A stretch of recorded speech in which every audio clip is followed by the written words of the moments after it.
আসসালামু আলাইকুম ওরহমতুল্লাহি ওবরাকাতুহ। 1 মিনিট মাদ্রাসা ইউটিউব চ্যানেলে সম্মানিত দিনী ভাই বোনেরা, আশা করি আল্লাহ তাআলার অশেষ রহমতে ভালো আছেন, সুস্থ আছেন। আলহামদুলিল্লাহ। আজ রমজানের প্রথম জুমাবার শুক্রবার।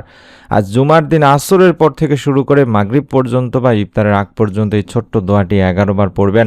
আপনার মনে নেক আশা আল্লাহ তাআলার কাছে বলবেন, রব্বুল আলামিন ইনশাআল্লাহ প্রথম জুমার উসিলায় আপনার মনের নেক আশা পূরণের সুসংবাদ দেবেন। মনের মধ্যে বিশ্বাস নিয়ে আমলটি করলে এর ফল আপনি পাবেন তিনি ভাই বোনেরা। মনের একান্ত আশা পূরণে মানুষ অনেক আমল করে থাকে, তবে ইসমে আজমের দোয়া কবুলের গুরুত্বপূর্ণ একটি উপায়। আল্লাহ তাআলার পবিত্র নাম হচ্ছে ইসমে আজম। এর ওসিলায় দোয়া করলে আল্লাহ তাআলা কবুল করেন মর্মে হাদিস শরীফে ঘোষণা দেন স্বয়ং বিশ্বনবী সাল্লাল্লাহু আলাইহি ওয়াসাল্লাম। কিন্তু ইসমে আজম কোনটি, সেটাই আমরা আজকের এই ভিডিওটিতে জানব। ইসলামে জুমাবার একটি মর্যাদাপূর্ণ দিন। এই প্রসঙ্গে আল্লাহ রাসূল সাল্লাল্লাহু আলাইহি ওয়াসাল্লামও বলেন, দিবসসমূহের মধ্যে জুমার দিন শ্রেষ্ঠ এবং তা আল্লাহর কাছে অধিক সম্মানিত। ইবনে মাজার হাদিস। হাদিসে আরও বর্ণিত হয়েছে, সূর্য উদিত হওয়ার দিনগুলোর মধ্যে জুমার দিনই সর্বোত্তম, কারণ এই দিনে আদম আলাইহিস সালামকে সৃষ্টি করা হয়েছে, এই দিনে তাকে জান্নাতে প্রবেশ করানো হয়েছে এবং এদিনেই তাকে জান্নাত থেকে বের করা হয়েছে। এটি সহিহ মুসলিম শরীফের সহিহ হাদিস। আর হাদিস অনুযায়ী পবিত্র জুমার দিনের আসরের সময়টি খুবই গুরুত্বপূর্ণ, কারণ এই সময় মুমিনদের জন্য বিশেষ কিছু আমলের কথা বলা আছে হাদিসে।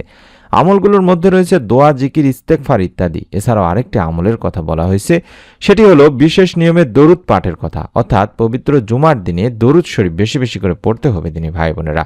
হাদিসে কুরসিতে এমনই বলা হয়েছে, তোমরা জুমার দিনে বেশি বেশি দরুদ পড়ো, কারণ জিবরাইল আলাইহিস সালাম এইমাত্র আল্লাহ তাআলার বাণী নিয়ে হাজির হলেন। আল্লাহ তাআলা বলেছেন, পৃথিবীতে যখন কোনো মুসলমান আপনার উপর একবার দরুদ পড়ে, আমি তার উপর 10 বার রহমত নাজিল করি এবং আমার সব ফেরেশতা তার জন্য 10 বার ইস্তেগফার করে। তারগীব শরীফের একটি হাদিস। আবু উমামা রাদিয়াল্লাহু তাআলা আনহু থেকে বর্ণিত হাদিসে আল্লাহ রাসূল সাল্লাল্লাহু আলাইহি ওয়াসাল্লাম বলেন, আমার উপর জুমার দিন বেশি বেশি দরুদ পাঠ করো, কারণ আমার উম্মতের দরুদ পবিত্র জুমার দিন আমার কাছে পৌঁছানো হয়। আর যে ব্যক্তি আমার উপর সবচেয়ে বেশি দরুদ পাঠাবে, সে ব্যক্তি কিয়ামতের দিন সবচেয়ে আমার নিকটতম হবে, কাছাকাছি থাকবে। সুবহানাল্লাহ। তাহলে বুঝতে পারলাম পবিত্র জুমার দিনে দরুদের ফজিলত অনেক দিনই ভাই বোনেরা। আর আসর থেকে শুরু করে মাগরিব পর্যন্ত বা ইফতারের আগ পর্যন্ত এই সময়টি যে দোয়া কবুলের একটি সময়, সেই বিষয়ে হাদিসে পাওয়া যায়। জাবের ইবনে আব্দুল্লাহ রাদিয়াল্লাহু তাআলা আনহু থেকে বর্ণিত হাদিসটিতে আল্লাহ রাসূল সাল্লাল্লাহু আলাইহি ওয়াসাল্লাম বলেন, জুমার দিনের 12 ঘন্টার মধ্যে এমন একটি মুহূর্ত রয়েছে, যদি কোনো মুসলিম এই সময়ে আমার কাছে আল্লাহ তাআলার কাছে কিছু প্রার্থনা করে, আল্লাহ রাব্বুল আলামিন নিজেই বলছেন, মহান ও সর্বশক্তিমান আল্লাহ তাআলা বলছেন যে আমি তাকে তা দান করব।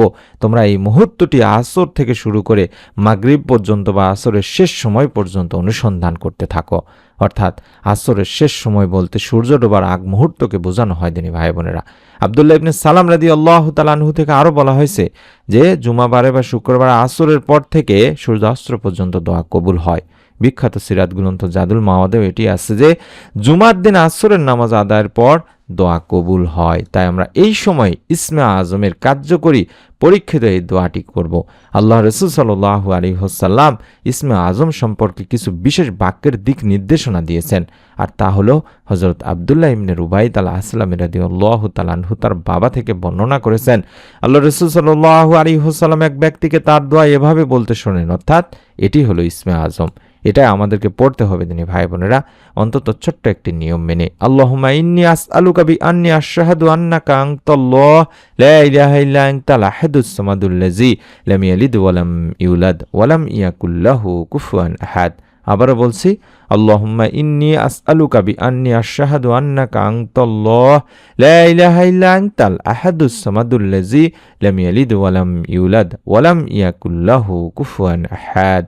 এভাবে অন্তত 3 বার পাঠ করবেন। এটি পাঠ করার আগে আপনাকে অবশ্যই 11 বার দরুদ পড়ে নিতে হবে। যে কোনো দরুদ পড়তে পারেন, চাইলে দরুদে ইব্রাহিম পড়তে পারেন, অথবা শুধুমাত্র সাল্লাল্লাহু আলাইহি ওয়াসাল্লাম সাল্লাল্লাহু আলাইহি ওয়াসাল্লাম সাল্লাল্লাহু আলাইহি ওয়াসাল্লামও পড়তে পারেন, অথবা আল্লাহুম্মা সাল্লি ওয়া সাল্লিম আলা নবিয়িনা মুহাম্মদ আল্লাহুম্মা সাল্লি ওয়া সাল্লিম আলা নবিয়িনা মুহাম্মদ। এভাবেও 11 বার পড়ে নিয়ে তারপরে 3 বার পাঠ করবেন, আল্লাহুম্মা ইন্নী আসআলুকা বিআন্নী আশহাদু আন্নাকা আনতাল্লাহ লা ইলাহা ইল্লা আনতাল আহাদুস সামাদুল্লাযী লাম ইয়ালিদ ওয়া লাম ইউলাদ ওয়া লাম ইয়াকুল লাহু কুফুয়ান আহাদ।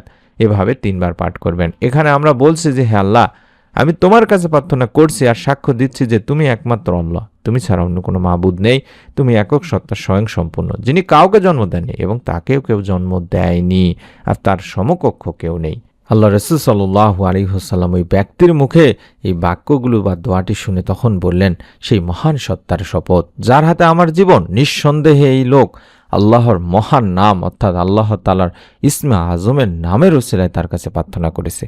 আর যে নামের ওসিলায় দোয়া করা হলে তিনি দোয়া কবুল করেন, আর যে নামের ওসিলায় কোনো কিছু সাহায্য প্রার্থনা করা হলে তিনি তাকে তা দান করেন। তিরমিজি শরীফের একটি হাদিস, ইবনে মাজাতেও রয়েছে দিনী ভাই বোনেরা। আর এই হাদিসের আলোকে দুনিয়ার অনেক হাদিস বিশারদরা এটাই বলেছেন যে এটি হলো সেই দোয়া যেটিকে ইসমে আজম বলা হয়ে থাকে। আল্লামা ইবনে হাজার আসকালানী রাহমাতুল্লাহি আলাইহি এই হাদিসটিকে ইসমে আজমের সবচেয়ে নির্ভরযোগ্য এবং বিশুদ্ধ হাদিস হিসেবে আখ্যায়িত করেছেন ফাতেহুল বারী কিতাবে। তাহলে বুঝতে পারলাম যে এই ইসমে আজমটি পড়ে আল্লাহ তাআলার কাছে মনের যত নেক ও ভালো আশা আকাঙ্ক্ষাগুলো আছে সেগুলো পূরণের জন্য দোয়া করলে আল্লাহ রাব্বুল আলামিন অবশ্যই সেই বান্দার মনের সমস্ত ভালো এবং নেক কল্যাণকর আশা আকাঙ্ক্ষাগুলো পূরণ করেন। সুতরাং মুমিন মুসলমানদের উচিত হবে নিজেদের একান্ত কল্যাণকর চাওয়া পাওয়া পূরণে আল্লাহ তাআলারই প্রতি আন্তরিকতা, ভালোবাসা, শ্রদ্ধা, বিশ্বাস, ভক্তি এবং আস্থা ভরসা রেখে এই ইসমে আজমের আমলটি করা, আল্লাহকে ডেকে ডেকে মনের চাওয়া পাওয়াগুলো পূরণের আবেদন করা। চলছে পবিত্র রমজান মাস, আজ হচ্ছে প্রথম জুমা। পবিত্র রমজান মাসের প্রথম জুমায় আসর থেকে শুরু করে মাগরিবের আগ পর্যন্ত, ইফতারের আগ পর্যন্ত আপনারা যদি এই ছোট্ট দোয়ার আমলটি করতে পারেন, 11 বার দরুদ শরীফ পড়ে ইসমে আজমটি পড়তে পারেন, আল্লাহ তাআলার কাছে মনের নেক আশাগুলো তুলে ধরতে পারেন, রব্বুল আলামিন আপনার মনে নেক আশা ইনশাআল্লাহ পূরণ করবেনই করবেন। যদি মনের মধ্যে শতভাগ বিশ্বাস নিয়ে আমল করা হয় সেই দোয়া কখনোই ফেরত যায় না দিনী ভাই বোনেরা। তাই অনুরোধ করছি, নিয়ত করে আমল করুন। আপনার মতন যারা আছে নিজেদের আত্মীয় স্বজন কাছের মানুষজন তাদেরকে ভিডিওটি শেয়ার করুন সওয়াবের নিয়তে। এবং পবিত্র রমজান মাস জুড়ে নতুন নতুন আমলের ভিডিওগুলো পাওয়ার জন্য চ্যানেলটির সঙ্গেই থাকতে পারেন। সকলেই ভালো থাকুন, সুস্থ থাকুন। আমরাও দোয়া করি যারা আমলটি করবেন রব্বুল আলামিন যেন যার যার মনে নেক ও ভালো ইচ্ছেগুলো পূরণের সুসংবাদ দান করেন এই আমলের উসিলায়। আমিন। আসসালামু আলাইকুম ওয়া রাহমাতুল্লাহি ওয়া বারাকাতুহু।